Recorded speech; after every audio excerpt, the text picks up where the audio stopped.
You gotta reload the page.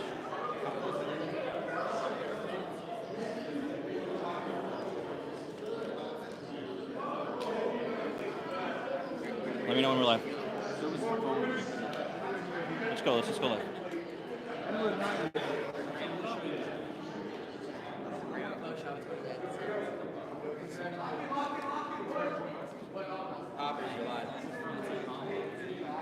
Tweet the link. I got it. Let's make sure the sound's working. We are live. We are live. Are we live? Are we live? Are we live? Are we live? Can you figure that out? You figure out the stream? Yeah.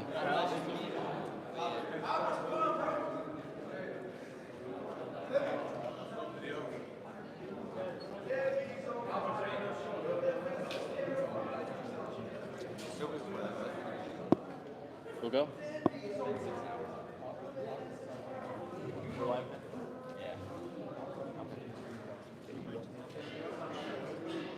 All right, hello everyone, and welcome into the Division III selection show here at Yeshiva University in the Heights Lounge on the Wilf campus.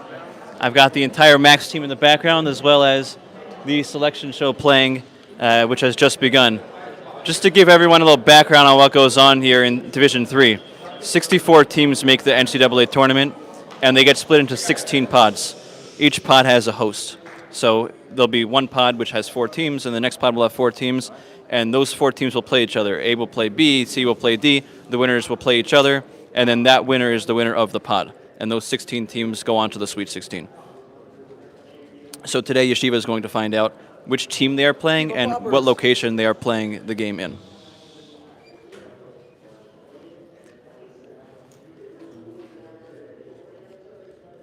They're just giving the introduction right now to the show, so I'll keep talking for now.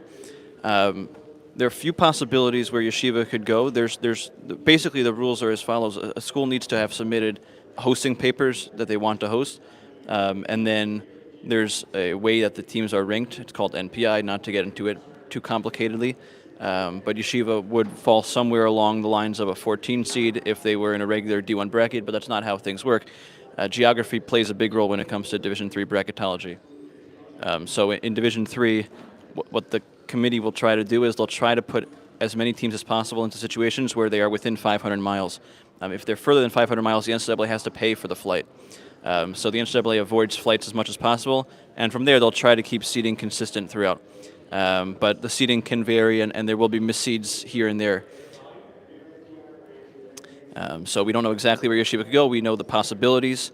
Yeshiva would line up to play someone who would either be like a 2 seed, 3 seed, or 4 seed.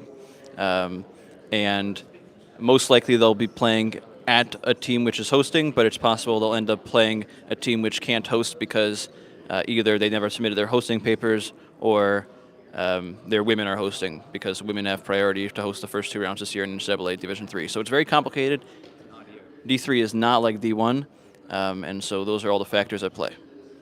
At this point, I'll take a step aside, and you can watch everyone watching the show, and if the team that YU is playing and location is revealed in the first segment, then we'll go and break down that analysis, and if not, during the next commercial break, I'll come in and talk more.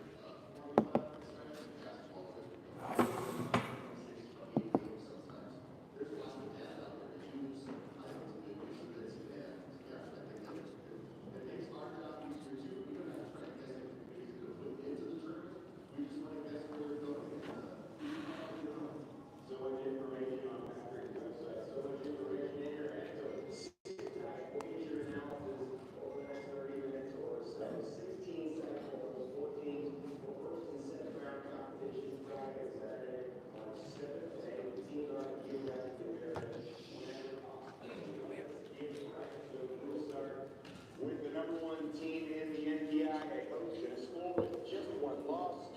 Wesleyan, Connecticut, the first NCAA team to go 10-0 in conference play since 2013. First time the team's been ranked #1 in team history. Head coach Joe Riley earned his 300th career win earlier this season. It's the 10th consecutive winning season for Wesleyan. First and only loss came to Trinity in Sunday's title game despite 21 points from Shane Regan. Nicky Johnson, named All-American in his sophomore season, is the program's all-time assist leader. They will take on 15-12 Delaware.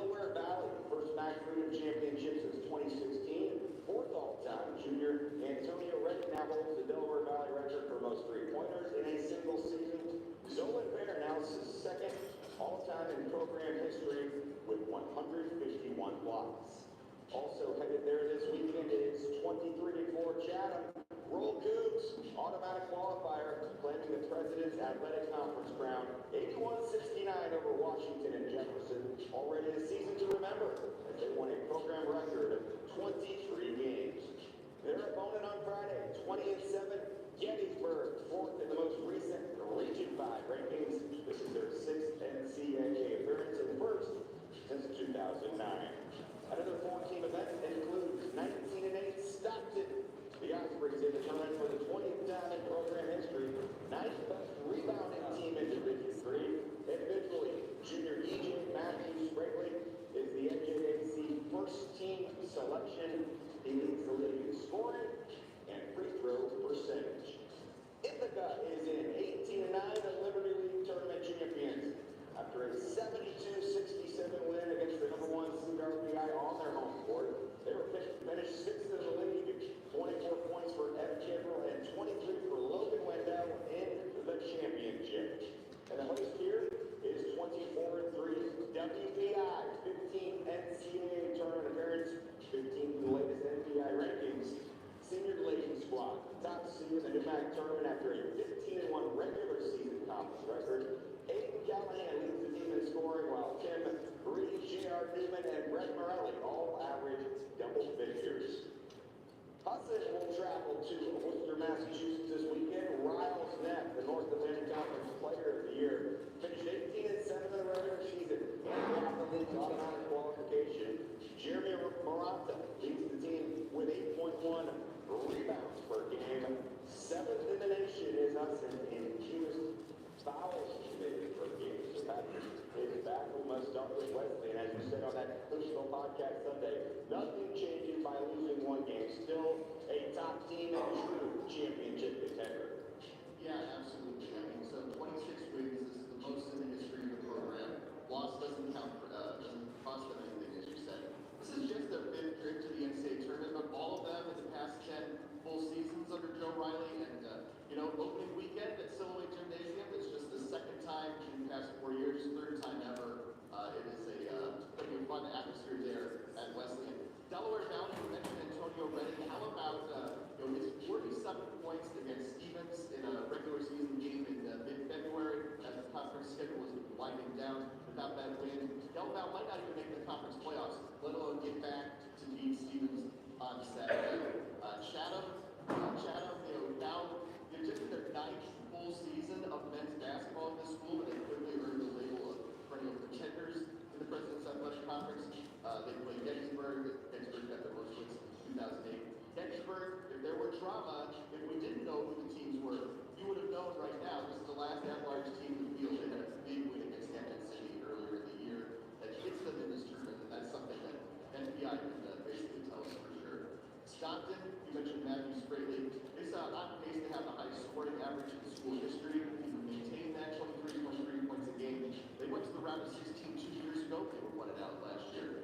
Ithaca, you mentioned they knocked off the #1 seed. And you mentioned Logan Wendell, but you may not remember, maybe you remember, a top leg shot where he chucked it over the back of his head to win the game at the buzzer a year ago in January. That lead score at just shy of 18-8.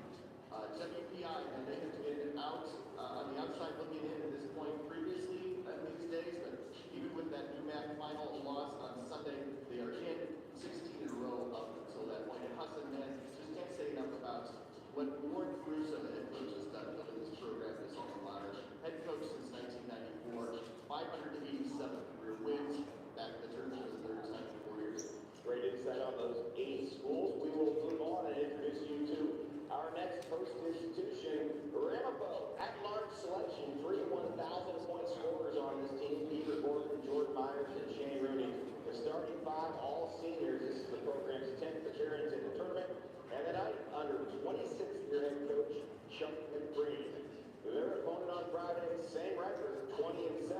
Claremont Mudstrips, a thrilling Southern California Intercollegiate Athletic Conference title game, won by Claremont Mudstrips thanks to an A.J. Raposi game winner. The former player at Washington State scored 28 points in the go-ahead basket with 10 seconds to play. What a moment for CMS. A delightful season for Drew in the NCAA tournament. For first time in program history, they won the landmark tournament over the weekend. You see highlights on the screen. 3rd-year head coach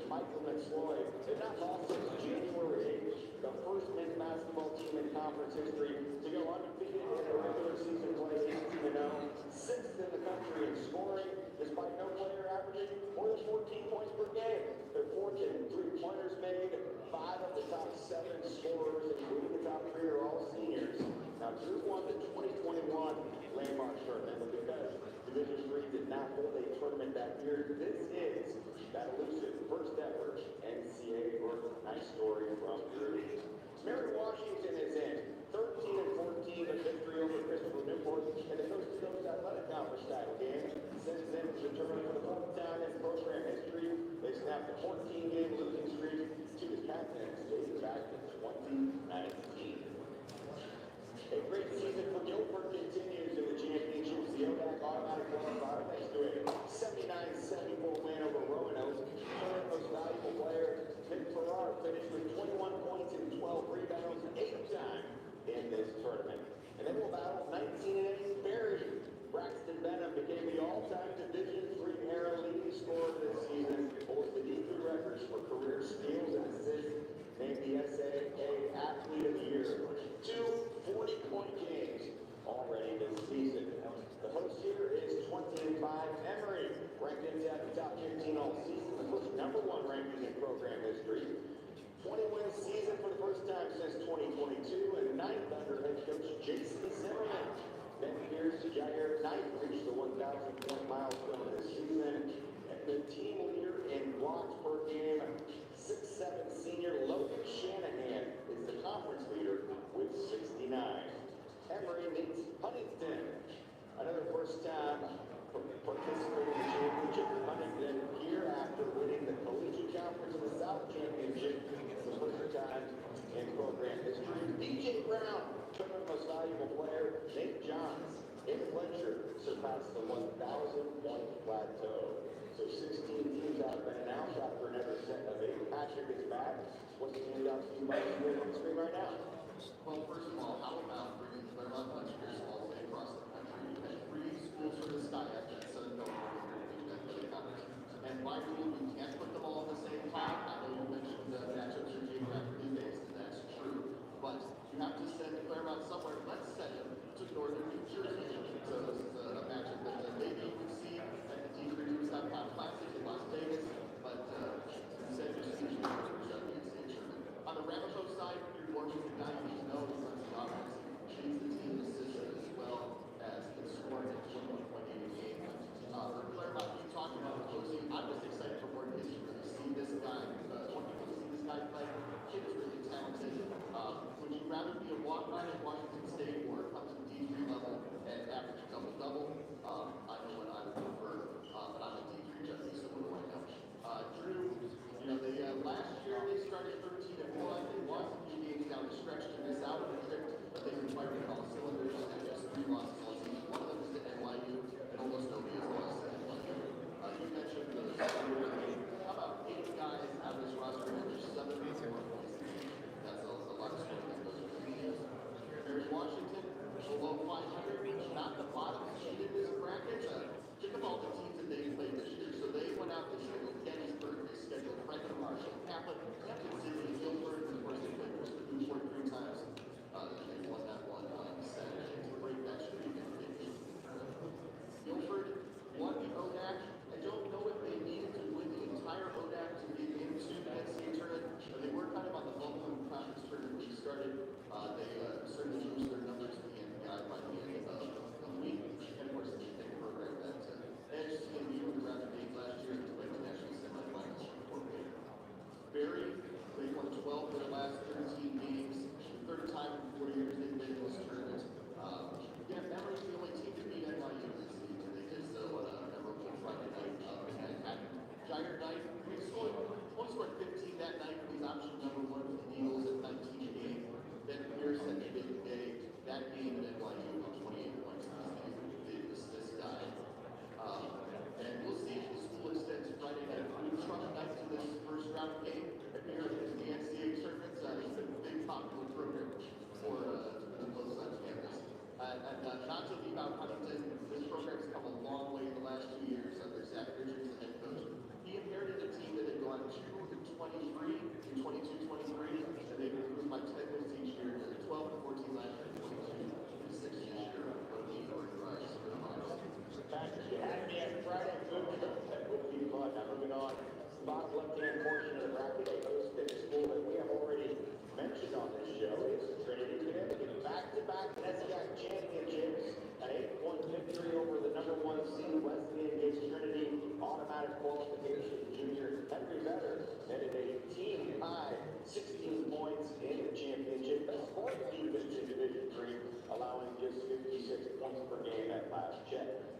overtime win over Marymount, West Virginia, puts Newman in the tournament. They won 83-77 over the weekend. DJ Earl, 30 points. Dante Caprice has been a difference maker for the Knights, averaging a double-double, 18 and 15, entering the conference tournament. And Jim Rollo picked up his 200th win over the weekend as well. There's a Little East Conference 4-peat for the first time ever. Keene State might want to get that one trademarked after knocking off Western Connecticut 80-67. An amazing 4-year run for 4 seniors who dominated the LEC with a 66-7 record, including a 9-0 mark in postseason tournament games. Congratulations to Keene State. They will match up with 18-9 Clark, Massachusetts. 17 times for Clark in the tournament. Impressive 15-point win over the number 1 seed in the new map, WPI. First time for the Cougars in the field since 2010. Hello, Hamilton, 20th at-large selection with an NPI ranking of 16. Heartbreaking exit out of an SCAC tournament as they lost to Wesleyan 82-77 in double overtime Saturday. But sunshine on this Monday as Coach Adam Stockwell's team in for the 13th time. Should be a fun first-round game against Western New England. First conference of New England tournament title in program history. Gold Bears made the number 1 seed hold up by knocking off Suffolk 75-74. Seeing their name in this bracket so special. First time for Western New England since 2001. Host of these 2 games is Montclair State, regular season champions of the NCAA and tournament title thanks to an overtime win over Ramapo. 8th time in the field in program history. This is the second since 2003. This team finds the open man. They're 5th in the nation in assists per game. The top passer is Peter Flanagan. In 7 previous NCAA appearances, Montclair State has a 6-7 record. And their first matchup is against 21-7 Utica, automatic qualifier.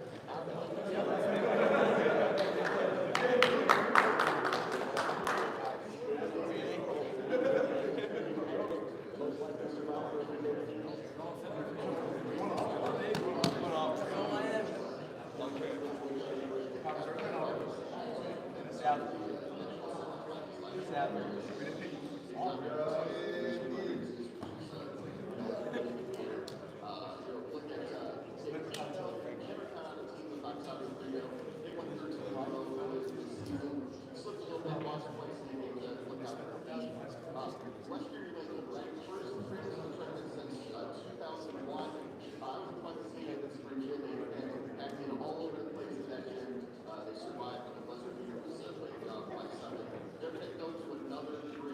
atmosphere at Montclair State. Montclair State is a gigantic school with a tiny little gym. Seats about 600. You saw in some of those clips there, just people packed in all over the place.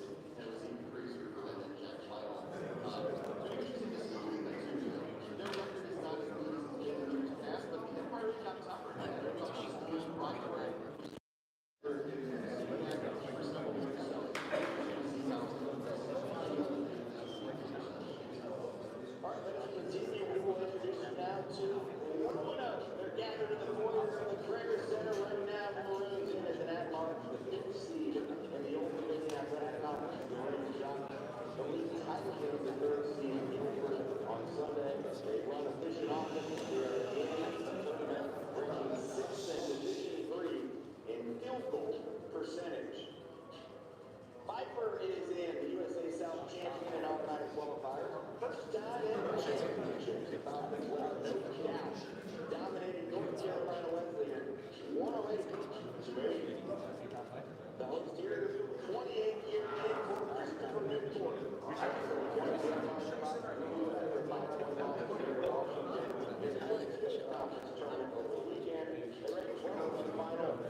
After winning the 2023 Division III National Championship.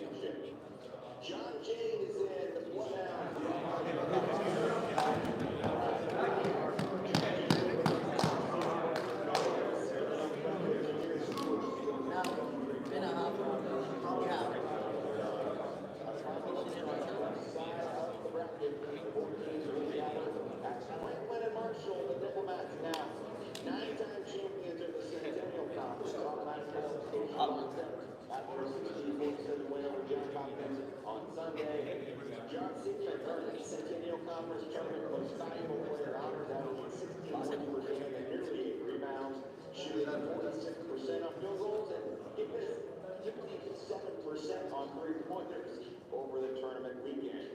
Now, despite the loss in the landmark final to Drew, Kaplan gets to see his name in the field at large selection. 16 down and 12 rebounds, 1-0 after 2001. Randall Pickman, the next school recognized for 2022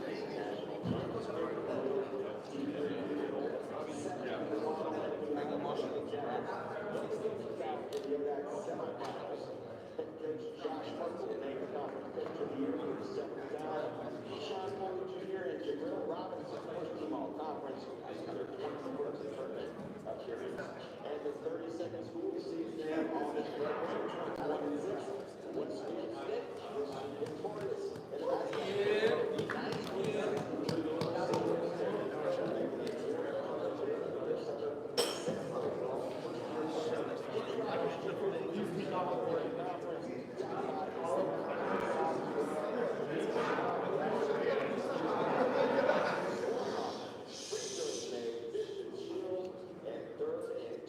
Nice margin.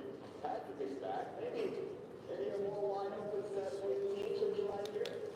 Yeah, I think so. I think, Chris Bridgeport over the weekend, they struggled with UC Santa Cruz in the conference semis, of course, especially they lost to Mary Washington. Roanoke, hasn't been to the NCAA tournament since 2001. They were an 80s and 90s staple in this event. So it's interesting to see them. John Jay, this is a great story, which I have to mention. They won the conference final. They lost the conference semifinal, and then they got advanced through the championship game because their opponent had some eligibility issues with the player. This bottom half of this bracket right here. First of all, we're throwing it back in 2000 with that F&M Catholic matchup. Game I was at, and I must say, yes, I know a lot of people out there know that Catholic is also the honors. And this is probably a lot of people who say great health thinking, but great health thinking is not hosting this tournament. It's certification.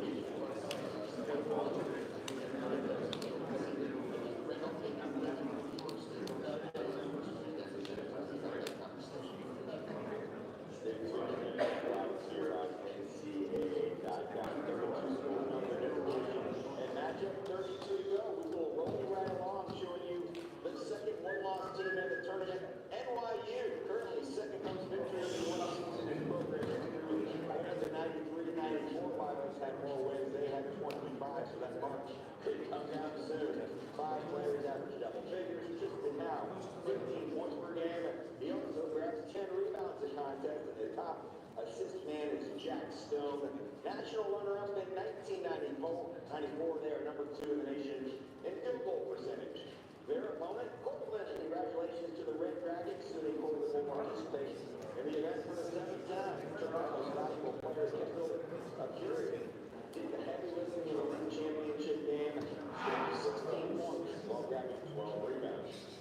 John Carroll is in and top Mountain Union grab automatic qualification on the Ohio Athletic Conference. The Stars stepped up. Henry Rayner and Wilshire Tech. Rayner 22 points, 15 boards. Tech 21 points and 9 rebounds to rally from down 8 early in the second half to win their 18th Congratulations to JCU. The host of this 14 set now. Star on the screen for UVA. First back Commonwealth. This time, they have won a conference title. Capital Athletic Conference. Senior Ty Palmer, most valuable player, scored 26 points in Saturday's lecture. A great season for 22-5 Cal Lutheran. It has an at-large record for the Claremont Healthcare Sunday. We're talking about that. In the championship, second time in program education. Lewis leads nearly 23 points per game, also a 44% three-point shooter. How about Tommy Griffiths? Look for him inside. He cleans up the glass for 22-5 Cal Lutheran. Their opponent, Hardin Simmons. 18-9, automatic qualifier representing the American Southwest Conference. One of the 16 host schools is St. Thomas, Texas. They took down Trinity. 15-1 overtime.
in program history.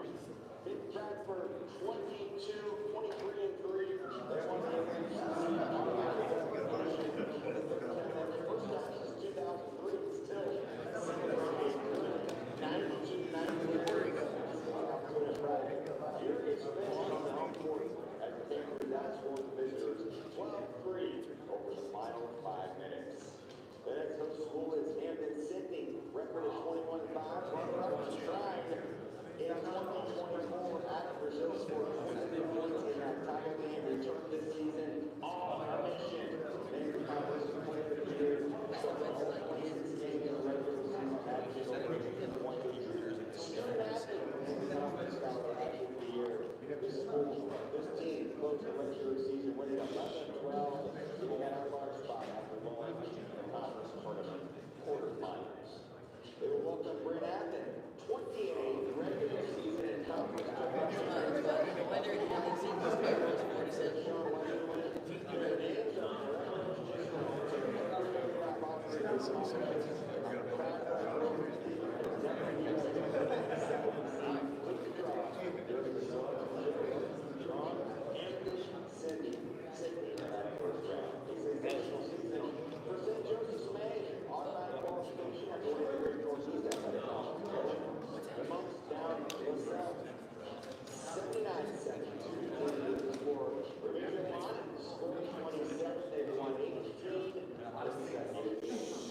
Their opponent is the Redlands, fourth time in the field in school history, and first time since 2013.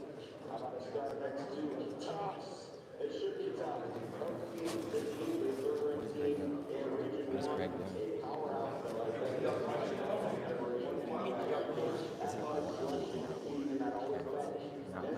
they were in the conference game, averaging nearly 77 points per game.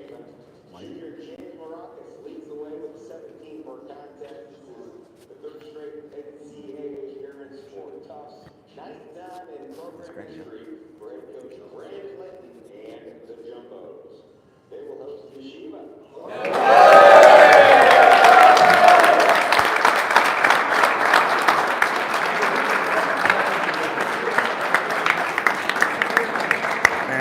Apparently we're getting interviewed by coppers.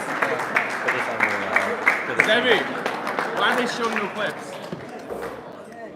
Okay, Yeshiva just got announced. We're going to Tufts to play the Tufts Jumbos in a first round rematch of a regular season game, which is not what anyone predicted. Okay, just a few comments here. First of all, the committee generally stays away from doing first round rematches.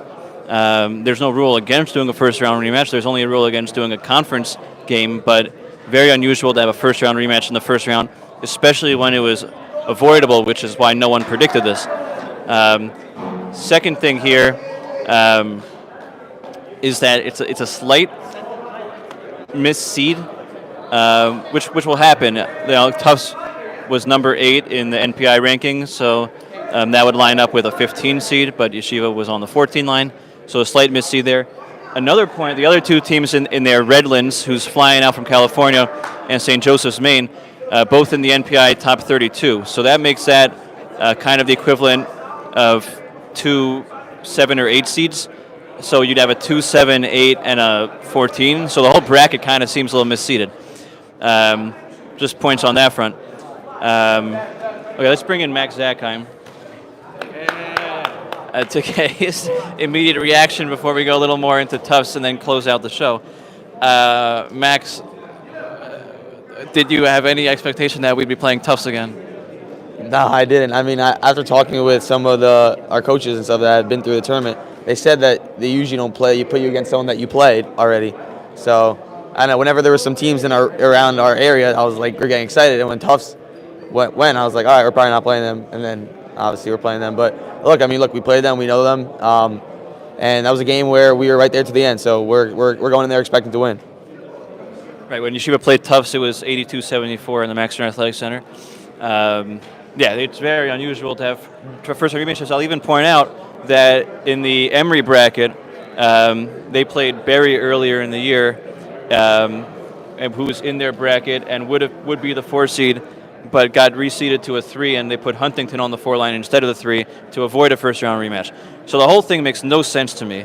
And I think this specific scenario of Yeshiva Tufts and Emory Huntington is going to get a lot of flack on the committee's part on Twitter today. It just happens we were kind of in the middle of it. Just tell me, going to Boston. So there's a big Jewish community there, and talk to me about that and the hype that goes into big road trips.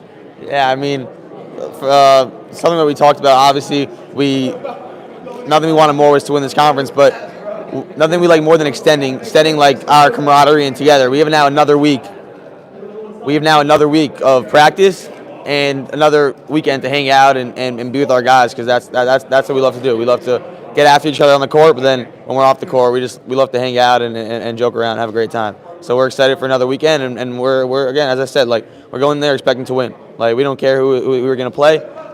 So again, familiar foe, but we're going there expecting to win. Okay, there you have it. Yeshiva against Tufts. Thank you, Max. I'll just close this out myself. So Yeshiva is going to play Tufts on Friday. We don't know the time yet. It'll probably be a start time of either noon 1 or 2, maybe 12:30 or 1:30, but at some time before 2 o'clock the game should tip off.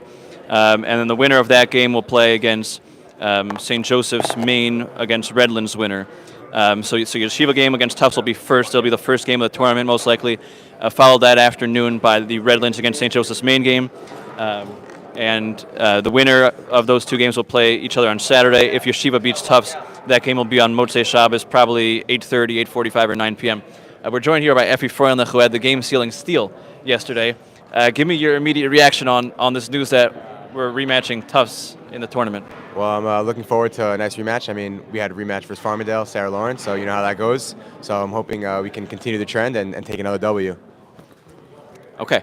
And I don't know how closely you follow this stuff. Was there any hock in the team chat about possible places? And I assume Tufts was not mentioned as a possible place? I mean, I honestly have no idea how this stuff works. I just play basketball, and I'm looking forward. Okay, there you go. Thank you very much. Looking forward. Okay, so for those who follow me, I posted my predictions. I said other 4% because you always have to leave other in case the committee does something crazy. And the committee has decided to do that today by not having a first-round rematch in a pod and completely misseeding the teams there in order to avoid one while doing one in this pod. So I'm not sure what the logic is, and again, we will see a lot of analysis on this on Twitter today and potentially throughout the week, questioning the committee's decision here. But either way, the Yeshiva players are excited to play Tufts. That'll be it for us. We'll keep you posted on all updates. But again, Yeshiva against Tufts in Boston on Friday. The game will start sometime before 2. We will let you know once we have the tip time on that. Thank you for tuning in.